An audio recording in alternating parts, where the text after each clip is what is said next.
Bom, nós estamos agora no capítulo 5, 6 e 7 de Mateus. É o famoso chamado Sermão do Monte, né? São muitos ensinamentos e eu quero sugerir aí às pessoas que vão assistir esse vídeo que ouçam várias e várias vezes, porque tem muita riqueza, né?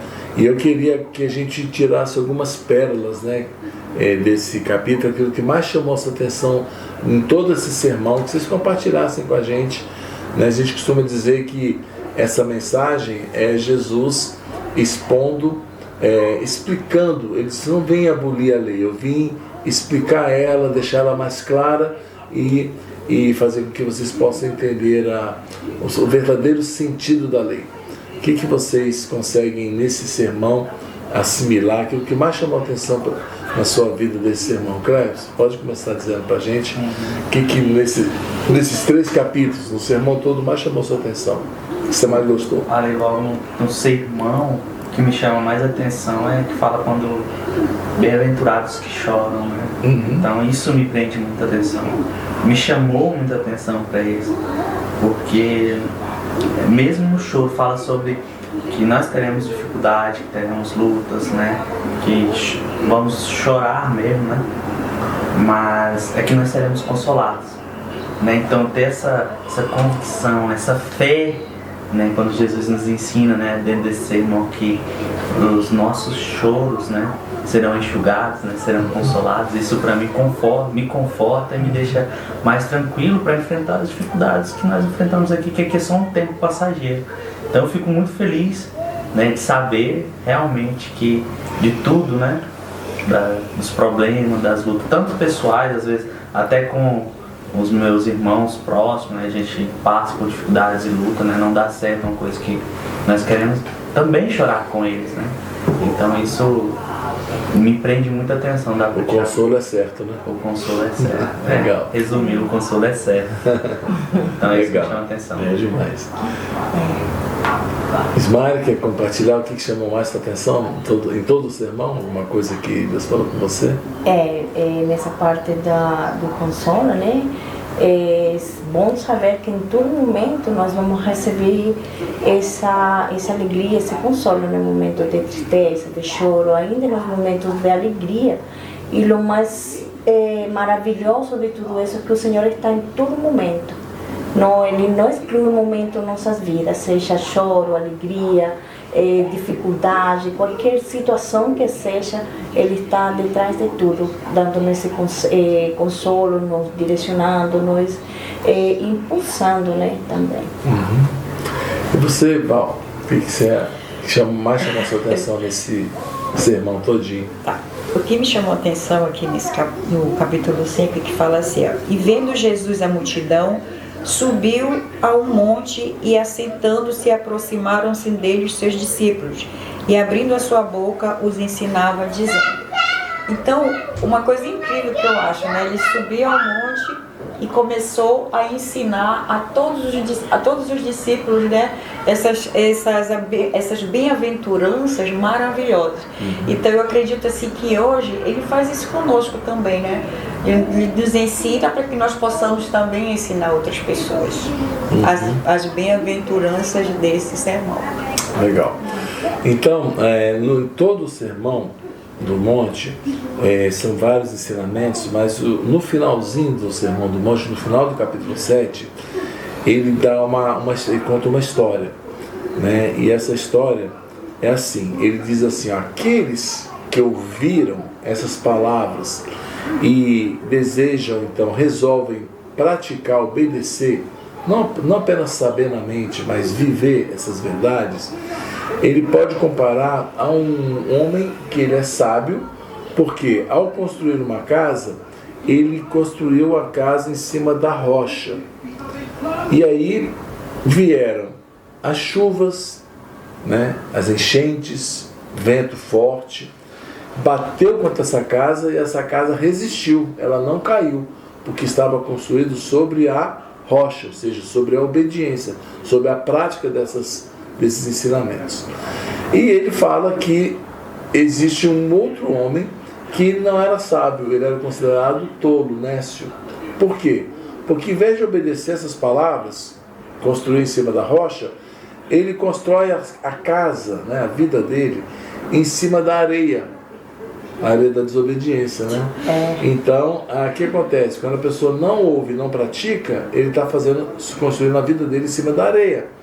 E aí, as tempestades vêm. Assim como a chuva veio sobre a casa que estava construída sobre a rocha, veio o vento forte, a mesma chuva, a mesma enchente, o mesmo vento forte veio sobre a casa que estava construída sobre a areia.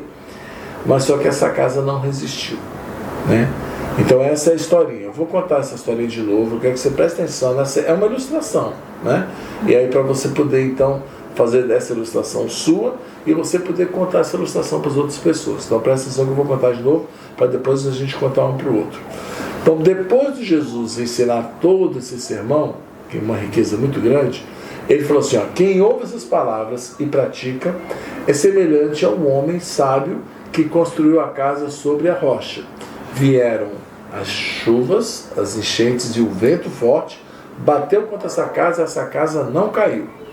Agora, quem ouve essas palavras e não obedece, não pratica, ele é comparado a um homem tolo, nécio, que construiu a casa sobre a areia, porque ele não está praticando o que ele ouviu. Aí quando vem problema, né, chuva forte, tempestade, enchente, bate contra a casa, em vez de ficar firme, o que acontece? Cai, né? Então essa é a historinha. Deu para entender? Então agora vamos tentar contar um para o outro nas suas próprias palavras, mas lembrando que é uma história que fala sobre dois fundamentos, um sobre a rocha e outro sobre a areia, e as consequências quando vem a chuva e o vento em cima de cada casa, tá bom? Eu vou contar para você de novo, vamos. Então Jesus, no final do seu sermão, ele conta uma história.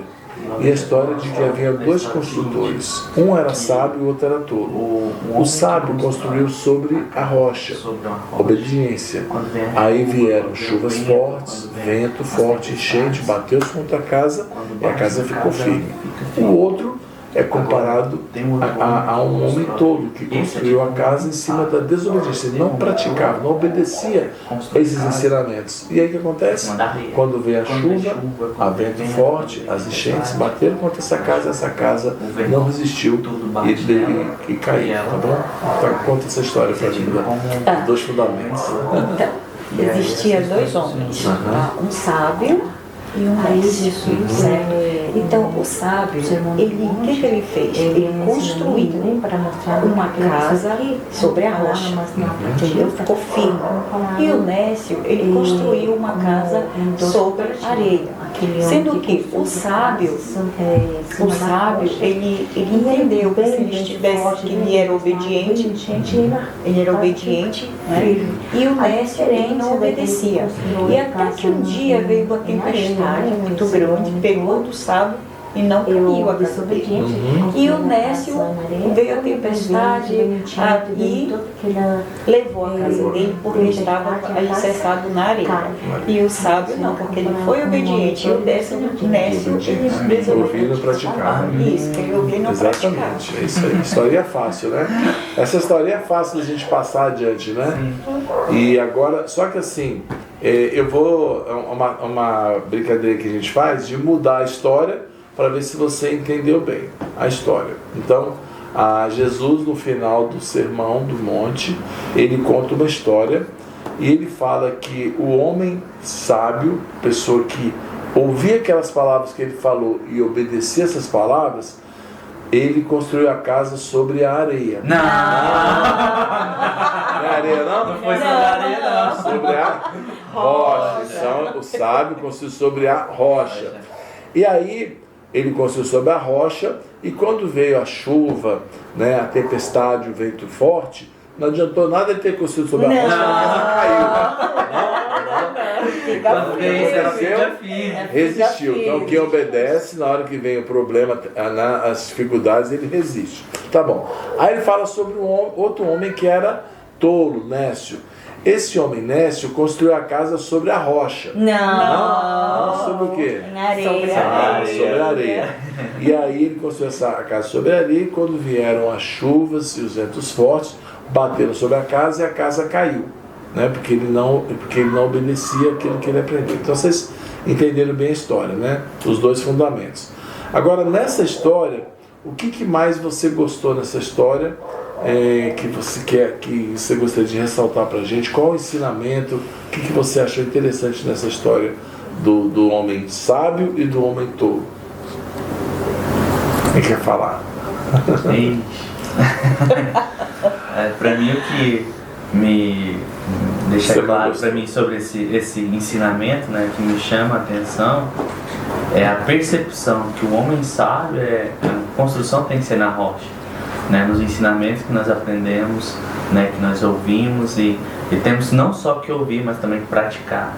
Eu vejo, fazendo um comparativo assim, o Senhor Jesus está ensinando como fazer, aonde fazer, que é construir na rocha, é nele, porque Ele é a nossa rocha, né, o nosso alicerce, né?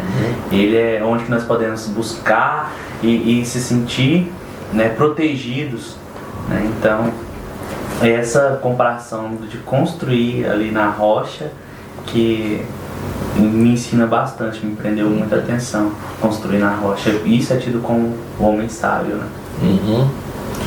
Aí nessa história, nesse comparativo, né, que a gente vê aquela pessoa que escuta e obedece a palavra e a pessoa que escuta, mas não obedece a palavra, nos ensinamentos que Jesus nos dá. E no caso do homem que construiu na rocha, podemos ver que ele escuta a palavra e obedece os ensinamentos e fundamentos que Jesus estabelece no sermão.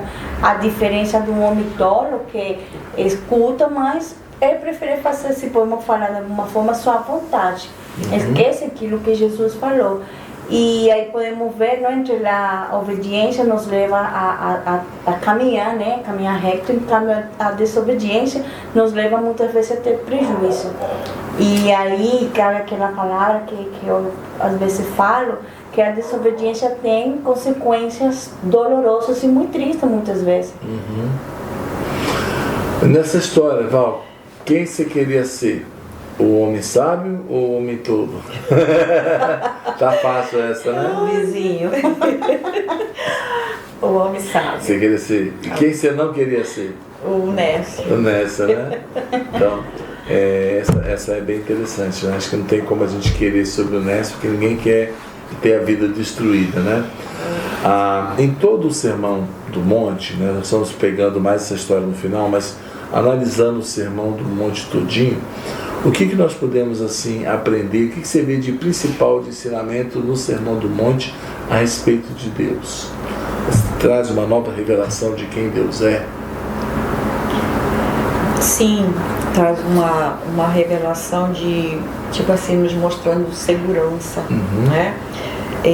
Nos colocando assim firme mesmo, né? Que Ele é a rocha, né?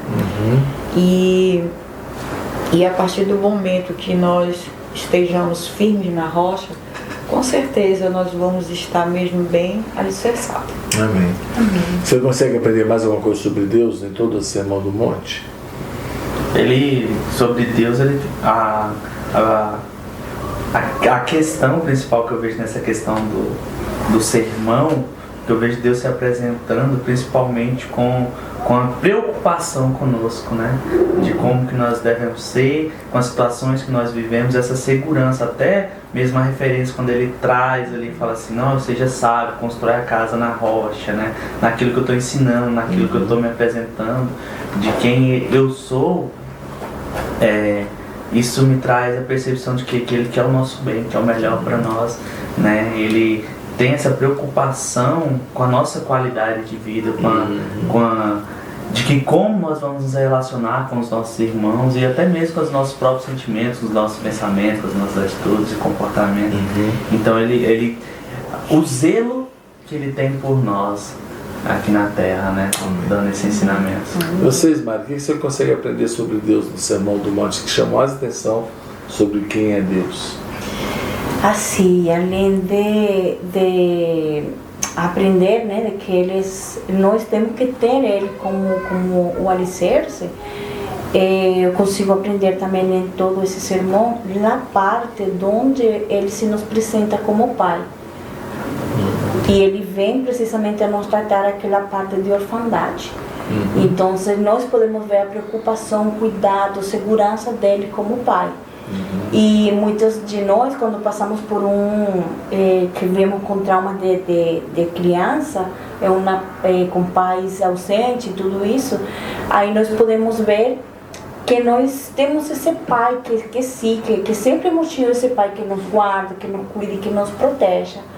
E em meu caso, né, para estender um pouquinho, se me permite, eu posso falar que antes de eu vir para conhecer Cristo, eu entendi, sabia que tinha um Jesus, que tinha um Deus, mas além de eu falar, meu Deus, meu Jesus, mas foi muito difícil eu chamar Ele como Pai.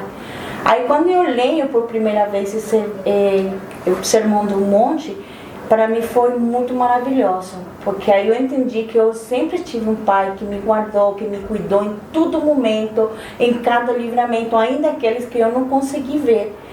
E eu vou confessar, eu chorei muito e pedi para ele que eu queria sentir aquele abraço, aquele cuidado, e confesso, eu senti esse abraço dele nesse momento. Legal. Inclusive eu queria sugerir para quem está assistindo o vídeo aí, que eu visse de novo os capítulos 5, 6 e 7 e contasse quantas vezes Jesus revela Deus como Pai. Eu creio que o que mais forte nesse sermão não é mostrar apenas que tem um Deus que exige um comportamento, mas que tem um Pai que nos ama e que agora nos adota como filhos e coloca em nós o Espírito Santo dele, e que esse Espírito vivendo em nós, essa vida que ele fala, flui naturalmente, a nova natureza, porque quando fala que nós temos um Pai, é porque nós temos a natureza dele. E a natureza dele agora está em nós, que é a natureza de ser misericordioso, né, perdoador e tantas coisas, né? E outra coisa que eu também acho bem interessante é não apenas o Pai, mas não é um pai com filho único, né? O unigênito se tornou o primogênito, então é com muitos irmãos. Então é o Pai Nosso e a gente identificar a família de Deus, né? Mas eu não quero pregar aqui essa tendência do pastor de pregar. Eu quero que vocês pensem como é que você pode, o que isso tem a ver com a sua vida prática hoje, o fato dessa revelação de Deus como Pai, que isso traz para você de conforto, segurança, de identidade, o que isso significa como é que nós podemos trazer para a nossa vida esses ensinamentos, não apenas como uma conduta de regra a ser seguida, mas como uma expressão natural. Isso tudo nós já temos dentro de nós e temos agora que revelar na nossa vida essa imagem do Pai. O que isso traz para a sua vida diária hoje? Uma tranquilidade, uma convicção, uma expectativa.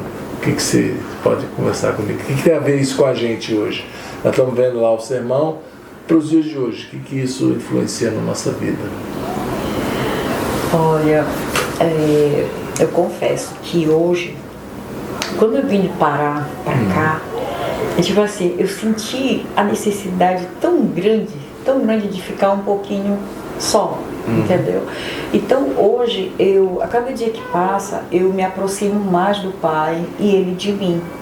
E eu sinto, sabe, esse aconchego, essa segurança que Ele me dá, que eu tenho lá onde eu estou, entendeu? A tranquilidade. Então hoje assim eu tô assim muito grata por tudo que aconteceu, porque para eu chegar até aqui houve muitos processos, houve um processo muito grande. Mas hoje eu sinto assim que Ele é o nosso Pai verdadeiro. Eu não sei se um dia, não sei se isso é verdade, mas um dia eu vi uma pessoa falar assim que o Deus, ele diz que Ele é o único Pai, que esse Pai biológico não é o nosso Pai. Entender que Ele que é o nosso Pai, que Ele tem ciúmes da gente, né? De chamar uma outra pessoa de Pai.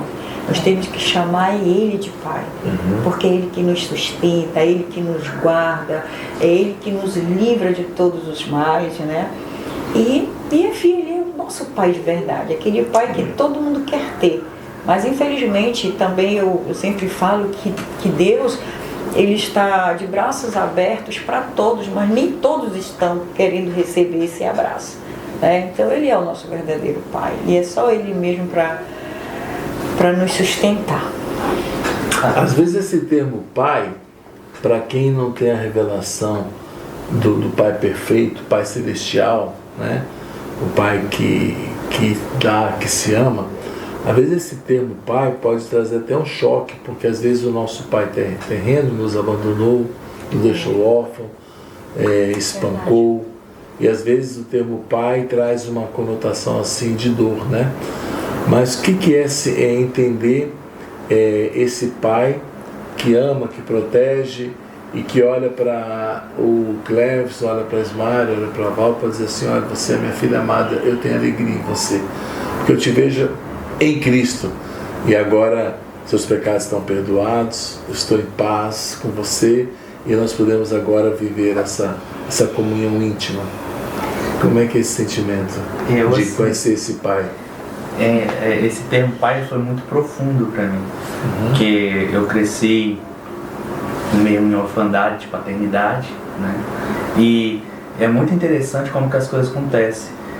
Eu tinha um relacionamento muito difícil com minha mãe, né? E o meu relacionamento com minha mãe só começou a dar passos significativos de melhora, né? A partir do momento que eu adquiri essa paternidade, eu olhei para o Senhor e adquiri essa paternidade. Então, primeiro Ele curou a paternidade para melhorar o relacionamento da minha família, entre mãe, entre filho, entre irmãos, entre tia e tia, né? Então, assim, de forma aplicável, quando nós temos essa paternidade, nós adquirimos uma identidade. Essa identidade que é expressa ali no sermão, e as pessoas olham para nós de uma forma diferente. Opa, peraí, antes ele era assim, agora ele é assim. Mas porque adquirimos essa identidade do Pai, né? Falando assim, Pai. E outra coisa, isso nos deixa tão bem, né? Eu acho que para muitas vezes que estão assistindo e às vezes não tiveram essa sensação, quando nós percebemos essa paternidade em Deus, as pessoas se sentem mais confiáveis, mais tranquilas. A nossa confiança não vai no meu amigo que está aqui, porque às vezes ele pode me abandonar, mas está no alto, né? Está nessa paternidade que vai consolar, que a casa está construída na rocha, né? Que Ele é o Pai nosso e que o pão de cada dia Ele nos dá, né? Então essa segurança, essa firmeza não está aqui, está no Senhor, nesse Pai. Inclusive Ele fala assim: os pagãos ficam preocupados que eu vou comer, que eu vou beber, que eu vou me vestir. Vocês não precisam se preocupar, porque vocês agora têm um Pai que cuida de vocês. Amém. Né? Então isso foi muito edificante para mim, tem sido edificante para minha vida, e tenho sido assim, descobrir essa paternidade, essa felicidade nele, nessa segurança, e agora as coisas aqui têm me consolado, me confortado. Isso é muito bom, graças a Deus. Então, quando ele fala também de Pai Nosso, dá pra gente identificar os irmãos, porque muita gente fica só nesse relacionamento, né? Vertical. Agora o nosso, a família, os irmãos, como é que nós podemos aplicar isso? Quando você vê alguém, né, você pode olhar com ele como um irmão e trazer ele para essa paternidade, trazer ele para esse relacionamento que nós temos também, identificar ele. Como é que vocês conseguem enxergar isso? O que isso na prática pode mudar na nossa vida em relação às pessoas que estão ao nosso redor? Porque Jesus fala assim: quem me vê a mim, vê o Pai. As pessoas vão ver Deus olhando para o Cleverson, e vão ver o Pai porque é irmão. Então nós temos, né, tratando a pessoa como irmão, aí ela vai conhecer um irmão e vai conhecer o Pai. Então assim, o nosso chamado, ao invés de falar assim: você é pecador, você vai para o inferno, você rejeitou, não, fala assim: irmão, nosso Pai está aqui, ó, guardando que você volte para casa e que viva como filho dele. Que isso, para você, que isso na prática pode mudar na sua vida, olhando para as pessoas como filhos do Pai? Isso para mim, olhando desta forma, me mostra até uma forma de chegar até os meus irmãos, né? Porque agora eu tenho uma paternidade, e quando adquirimos essa paternidade, eu não quero guardar essa paternidade só para mim, não. Eu quero que os outros que eu conheça também tenham essa paternidade, essa alegria, né, grande de poder compartilhar essa paternidade. Assim, a gente fala do primeiro amor, né? Esse primeiro amor de pai. Nossa, eu encontrei tudo que precisava, aquele vazio que existia em mim, aquela preocupação, aqueles anseios, aquele buraco que a gente fala assim, né? É preenchido com essa paternidade e a gente quer gritar, agora eu tenho um pai, olha aqui, vem cá, faça parte disso aqui também, sinta isso também. E a gente quer gritar para o mundo, para os quatro cantos. E é isso que, de forma aplicada, né, eu tento fazer tanto na minha família quanto as pessoas à minha volta, os meus amigos, né, para fazer parte disso, sentir essa paternidade, que é bom. O pastor estava contando que ele ia pregar e chegou na igreja um cara que estava bêbado, mas bêbado assim, nas últimas, né? E ele falou pro cara que está do lado, assume aí, porque chegou um irmão ali, eu preciso cuidar dele. Aí o pastor desceu do púlpito, chegou lá, abraçou o cara tava bêbado, falando o tempo todo, ele abraçou, segurou ele, disse que o cara babou dele todinho. Mas ele falou assim, esse aqui é meu irmão, cuidou dele como irmão, e deu tempo para ele, passou o culto todo do lado dele, depois continuou, ele enxergou nele o irmão, tratou como irmão, fazer esse cara hoje é um presbítero da igreja. Glória a Deus. Ele não viu ele como um pecador perdido, afastado, ele viu ele como um irmão. Ele disse, você vai conhecer agora o pai, vem cá. Amém. Você conhece o pai porque agora você tem um irmão, então você é meu irmão.